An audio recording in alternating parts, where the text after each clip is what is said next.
Assalamualaikum warahmatullahi wabarakatuh. Dalam rangka melaksanakan kegiatan masa libur kerja, saya bersama dengan teman besuker makam sepuh sudah menjadi kebiasaan untuk melakukan penelitian yang menurutku penting dan mungkin tidak penting untuk orang lain. Seperti pada awal kata pendahulu ini, diri saya bukanlah jebolan sekolah akademis yang memuat tentang perjalanan jenjang pendidikan perguruan tinggi negeri maupun swasta yang berbasis tentang ilmu kesejarahan ataupun kebudayaan. Hanya senang melakukan sebuah perjalanan yang menurutku bermanfaat untuk saya pribadi. Untuk melaksanakan survei lokasi yang dikunjungi, pilihan tempat yang kita tuju adalah tempat yang mengandung unsur jejak sejarah, entah itu masa klasik, kolonial, punden atau petilasan yang dikeramatkan. Perjalanan kali ini saya akan mencoba mengupas tentang bangunan masjid tua di Desa Ketitang, Kecamatan Jumo, Kabupaten Temanggung, Jawa Tengah. Dengar-dengar kabar, konon ceritanya bangunan masjid tersebut adalah peninggalan dari Mbah Wali Mangkuyudo, seorang tokoh ulama yang disepuhkan atau yang dituakan. Saya pun akan mengutip dari sumber yang menurutku sangat menarik untuk dipelajari. Masjid Mangkuyudo adalah sebuah nama masjid yang berada di Dusun Ketitang yang terletak tepat di tengah-tengah Dusun Ketitang. Masjid Mangkuyudo merupakan masjid tua dan merupakan satu-satunya masjid yang tahun berdirinya secara pasti belum diketahui.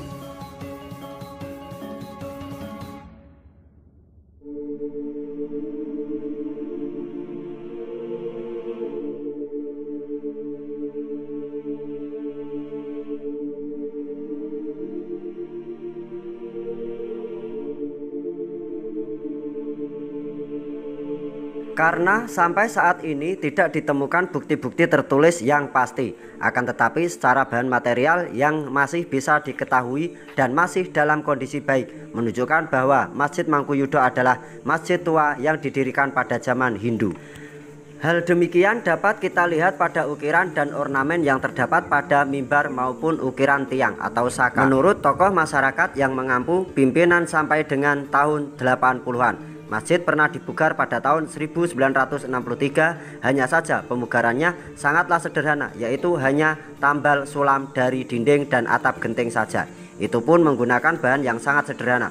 Pada mulanya di depan masjid terdapat kolam tempat berwudu yang menjadi ciri khas dari masjid-masjid tua karena faktor lingkungan supaya masjid berkesan bersih. Maka pada tahun 1980 kolam dihilangkan sebagai ganti sumber air wudhu adalah dibangunkan sumur.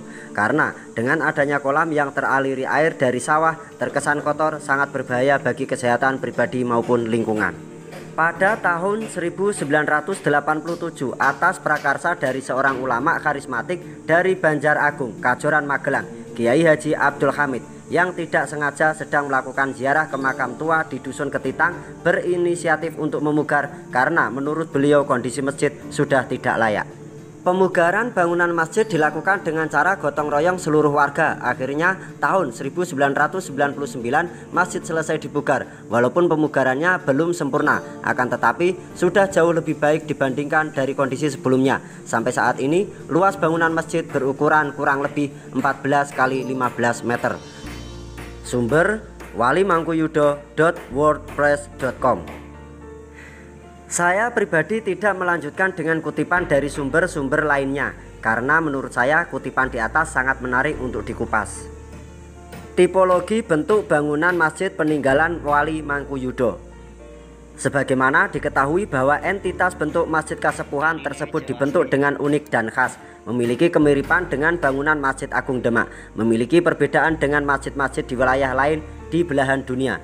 Bangunan dengan penyebutan miniatur Masjid Agung Demak ini memiliki bentuk atap tumpang bersusun tiga yang merupakan bagian kepala masjid, menampilkan fasade bangunan masjid yang khas dan membedakan dengan jenis atau tipe bangunan tradisional Jawa lainnya. Atap atau tajuk adalah atap yang pertama kali bersumber dari konsep kosmologi. Pajupat, 4 kekuatan mata angin pada dirinya dan diri manusia itu sendiri sebagai pancer, harus mampu menyeimbangkan, menyelaraskan, hingga mengharmoniskan kekuatan-kekuatan itu. Tergambar sangat jelas pada arsitektur dengan atap tajuk dengan 4 kekuatan disimbolkan dengan 4 soko guru. Pancer mencoba menyeimbangkan rasio, menyelaraskan rasa, mengharmonikan kolbu, manusia Jawa mencoba mewujudkan ketiganya. Perbuatan itu rasio, rasa, kolbu. Maka dia akan menyatu membentuk bentuk atap yang disebut atap atau tajuk. Dengan bentuk atap geometris piramida tersusun tiga semakin ke atas semakin kecil pada bangunan induk atau daleman, dan atap limasan pada bangunan serambi atau pendopo. Masjid ini dinamakan masjid dengan tipe tajuk, yaitu atap dengan model piramida. Meskipun pada bangunan serambinya beratap limasan, tipe tajuk adalah tipe masjid Jawa, merupakan dasar bangunan ibadah yang sangat spesifik pada kiblatnya, yaitu bangunan Masjid Agung Demak. Bangunan Masjid Kasepuhan Wali Mangkuyudo yang memiliki karakter bangunan sebagaimana yang ada pada arsitektur Jawa memiliki tipologi tertentu yang mendasari dan menjadi ciri-ciri khas masjid tersebut. Apalagi dibagi menjadi tiga bagian, yaitu kepala, badan, dan kaki. Tampak bahwa bangunan masjid ini memiliki elemen-elemen yang berada pada tiga bagian tersebut serta memperlihatkan struktur bangunannya. Gambarkan niku nawaitul iktikafa kok. Niku niat ingsune wong iktikaf di masjid. Nah niki saya simbol itu sebenarnya cuma nganu tok Pak ini. Simbol ini tuh. Simbol ini cuma bukan simbol sebenarnya. Kok nek nggon apa ya jenenge kaligrafi ku mesti ono hiasan.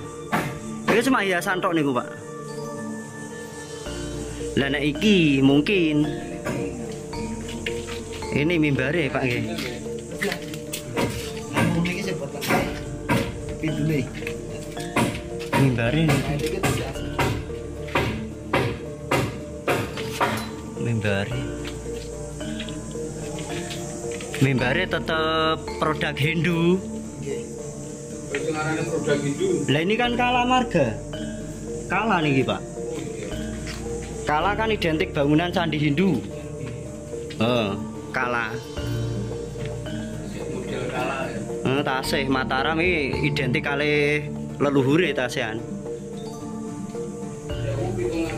1700-an iki.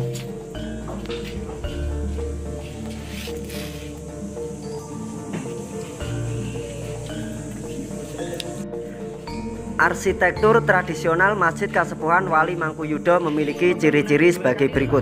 1. Pondasi berbentuk persegi dan pejal, masif yang agak tinggi.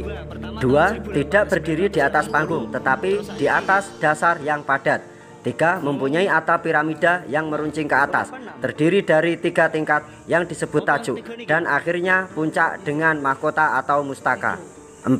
Tajuk bagian puncak memiliki 4 penyangga yang disebut soko guru utama. Dalam setiap satu soko diikuti 3 soko yang disebut dengan soko pengapit. Jadi jumlah soko pengapit tersebut ada 12 soko yang berada di dalam satu ruangan utama. 5. Mempunyai tambahan ruangan di arah barat atau mihrab.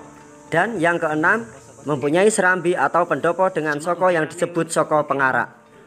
Ukiran-ukiran yang terpahat pada bagian kerangka bangunan Masjid Wali Mangkuyudo mengadopsi relief dari bangunan candi di Jawa Tengahan. Sama halnya dengan konstruksi bangunan masjidnya, mengadopsi konstruksi bangunan candi di Jawa Tengahan juga. Banyak karya leluhur Nusantara yang diikut sertakan pada bangunan masjid. Bahkan tidak hanya pada bangunan Masjid Wali Mangkuyudo saja. Di antaranya bangunan Masjid Kudus dan bangunan Masjid Agung Demak. Bagaimanapun, Masjid Kasepuhan di daerah Jogja dan Solo atau Surakarta pun juga demikian. Sebelah barat masjid. Ini masjidnya masjid kuno. Banyak cerita dari warga bahwa masjid ini adalah tinggalan dari Mbah Mangkuyudo. Tadi saya sempat naik, alhamdulillah pas ngepasi saya kesini itu keadaan masjid itu baru mau dibugar. Jadi saya lihat semua kerangka, ukiran, terus lihat ukiran yang di tajuk pertama, tajuk kedua sampai tajuk ketiga. Bahkan di bawah mustaka itu ada semacam hiasan, terus ada rumah tawon kalau saya menyebutnya. Nanti nanti ditampilkan. Begitulah cara leluhur meneruskan warisannya kepada leluhur berikutnya hingga kepada kita sekarang ini. Lanjut bagaimana cara kita menyingkapi, menjaga dan melestarikannya. Itulah warisan dan pesan berharga untuk kita dari leluhur kita di Nusantara.